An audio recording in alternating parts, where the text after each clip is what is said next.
Have you got an hour? I will try and answer those three questions briefly. First, the last one first on Iron Dome. One thing that actually I did mention that Iron Dome has not only saved the lives of innocent Israelis but also of Palestinians, which is not often understood. And a lot of people say that these rockets fired by Hamas are fireworks. Yes, some of them don't do a great deal of damage because they're not necessarily well made, but the majority of them are very effective and would be very effective if it wasn't for the Iron Dome. I saw in the last conflict, I was in a house in which took a direct hit from a missile fired from Gaza. And in that house, I was there about half an hour after it had been struck, and I spoke to a girl of 19 years of age who'd been in the house on her own.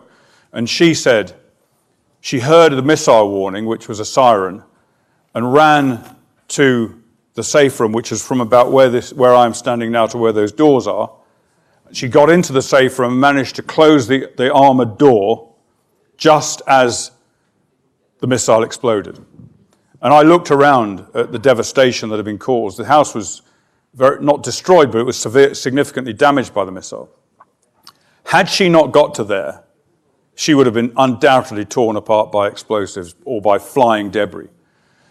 And that's not about the Iron Dome, because the Iron Dome let that get through. It's about the Israelis' early warning system, which detects the launch of Iron Dome, the launch of Hamas missiles, rather, and the drills that the Israelis do to ensure that their children, their families respond to the alarm.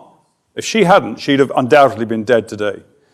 And so it's not just the Iron Dome, it's the Iron Dome and the whole apparatus that goes with it, in which basically in Israel, parts of Israel are almost permanently, like for example London during the Blitz, they're permanently on edge that they're going to be attacked at any moment. Interestingly, another example of Israel's observation of humanity and morality is that my understanding is that the Iron Dome, when it was originally designed, what it does, it detects the launch of a missile from Gaza, and it immediately, as soon as that missile is launched, identifies the trajectory that missile is flying on, and a computer tells it where that's going to land. If it's going to land in the desert and explode harmlessly, the Iron Dome will do nothing. It'll simply let it land in the desert and explode harmlessly. If it's going to land somewhere, or might land somewhere in a populated area, Iron Dome will launch and intercept it and blow it out of the sky. So, very complicated system, very effective, very clever. The original design, I believe, was that Iron Dome would not only identify the trajectory, but obviously identify the launch point, and it would, while attacking the missile, a further missile would be fired to destroy the launcher, which makes sense. You destroy the launcher, another rocket can't be fired from it. But there's an obvious problem with that. There could be civilians around that launch site, and if the Iron Dome did that all the time, then that's exactly what Hamas would do. So they abandoned that phase of the technology. But to answer your question about the missile defense, I think it is more than possible that Israel could be subjected to attack from both Gaza and from Lebanon by Hezbollah missiles at the same time.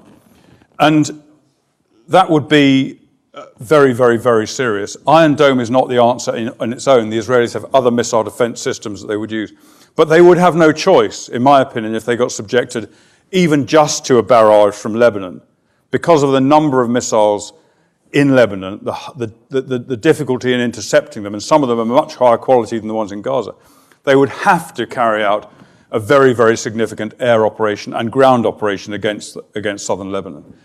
And I'm going back to the point I made before, which is that because of Iron Dome in relation to Gaza, Israel had the luxury of not doing a major, massive assault against the Hamas infrastructure. I think it would have to do it against Hezbollah, and that would cause not just severe Hezbollah casualties, which of course would be a good thing, but would cause many, many, many civilian casualties. That each village or many villages and group of houses in southern Lebanon has a missile battery within it. In your house, you have a missile room as well as a dining room, a kitchen, a bathroom. You have a missile room. And it's all very carefully defended and protected. So it would take massive air assault and ground operations as well to do that. So I don't think Israel will be defeated by it, but I think it would have to react in that way. And those missiles exist for one purpose. They're there in order to counterattack against Israel in the event of an Israeli strike on Iran, or if the Iranians believed there was going to be an Israeli strike on Iran, or an American strike on Iran, or a Norwegian strike on Iran. But that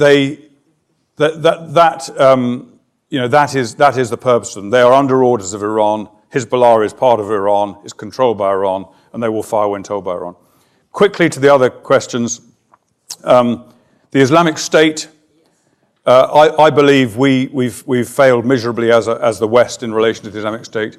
And one reason for that, it's such a complicated issue, but one reason for it is because we have been scared of attacking them with enough vigor to annihilate them because we're worried about civilian casualties. Now, of course, we're worried about civilian casualties. We must be worried about civilian casualties. But when you're fighting an enemy that surrounds itself by civilian casualties, as the Islamic State does, you cannot afford to be so worried about it. You've got to do what you can to avoid it, but you cannot hope to beat them if you're not prepared to risk civilian casualties. We had to do that in the Second World War in order to defeat the Nazis and the Japanese.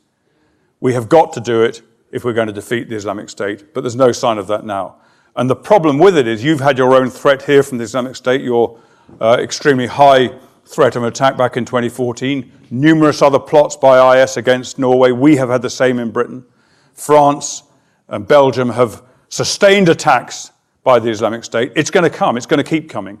And the problem, while the Islamic State is not defeated, it's inspiring. It's inspiring Muslims here in Norway. It's inspiring Muslims in England, in the United States. It's inspiring them to go and join them, which many do.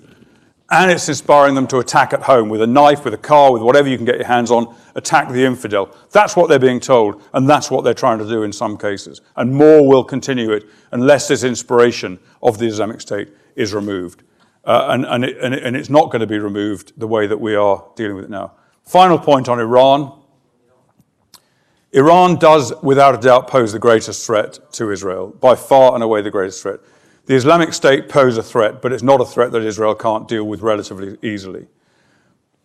Israel is dealing with the Islamic State in some ways, and Israel, as I mentioned before, has a significant Islamic State presence in Sinai, on the Jordan border. Israel has worked to help protect those countries from the Islamic State, and it can deal with the Islamic State. The Islamic State daren't take on Israel in a serious way. It daren't. It's never met anything like the IDF before, and it doesn't want to meet them, I can assure you. The